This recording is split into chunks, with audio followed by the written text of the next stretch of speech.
Salut les jeunes, voilà le t-shirt que je porte aujourd'hui. Et ça peut être une idée de business pour vous les jeunes ou pour les moins jeunes. De faire des t-shirts engagés en fait et de genre nous sommes un ou peur ou amour, voilà des trucs comme ça. C'est une idée de business que je vais peut-être faire. Parce qu'au moins on propage des idées, on propage des idées qui sont bonnes. Mais aujourd'hui, on va parler des talons aiguilles. Et en fait, là je viens d'avoir l'idée. Hier, je suis tombé sur... non, avant-hier, je suis tombé sur la chaîne de Jérémy, un de mes auditeurs, un de mes premiers auditeurs. Et voilà, il fait toujours des très bons commentaires qui m'aident beaucoup. Et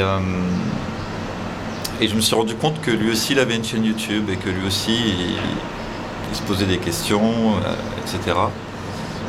Et donc voilà, j'ai à peine découvert cette chaîne, mais je la mettrai dans la description ou en commentaire parce que je pense que ça peut vous intéresser vu qu'on a à peu près la même démarche, lui et moi. J'ai hâte de voir le reste de ces vidéos. Et alors, je sais pas si c'est lui, c'est la même personne qui a posé la question à la carologie. Pourquoi les femmes portent des talons aiguilles? Mais j'ai l'intuition que c'est lui. Mais de toute façon, si c'est pas lui, c'est pas grave. De toute façon, comme vous savez, j'aime bien l'absurde et l'improbable. Et voilà, je vais répondre à la question. Je sais même pas si lui l'a fait en vidéo. Et ouais, bah c'est vrai. Pourquoi vous torturez les femmes? D'une part, c'est ne pas s'accepter. D'autre part, c'est être un peu manipulé par la société ou par les hommes. Voilà, fais-toi belle. Ce soir, c'est une grande soirée. On voit un ministre. Il faut que tu mettes des talons aiguilles. C'est pas logique, c'est pas normal. Après, si c'est votre choix vraiment, que vous aimez ça, pourquoi pas. Mais dans l'absolu, il y a quand même quelque chose qui se cache derrière qui est pas...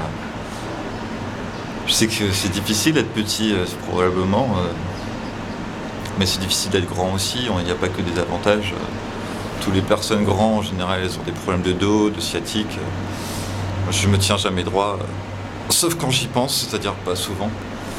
Mais voilà, je trouve que c'est des questions intéressantes, ça m'a vraiment interpellé.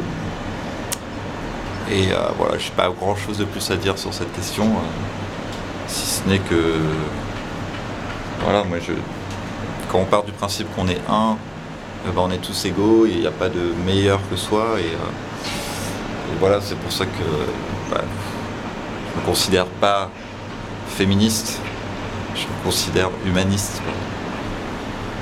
Et ça me désole quand je vois des femmes persécutées, agressées.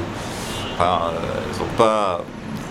Il y a Mouton Lucide qui a sorti une vidéo il n'y a pas longtemps sur l'égalité des femmes et on n'y est pas du tout, Bien sûr, il y a de grands progrès, mais c'est très récent et il y a encore un siècle, c'était le Moyen-Âge partout. C'est impensable. Mais heureusement qu'elles sont là, les femmes, parce que comme elles ont appris à donner la vie, elles savent ce qui est vraiment important. En général, elles sont moins dans le jeu de l'ego. Elles prennent moins de risques inutiles, alors que l'homme, il a survécu en se combattant, en chassant, au péril de sa vie. Sauf que maintenant, on n'a plus besoin de faire ça. On n'a plus besoin.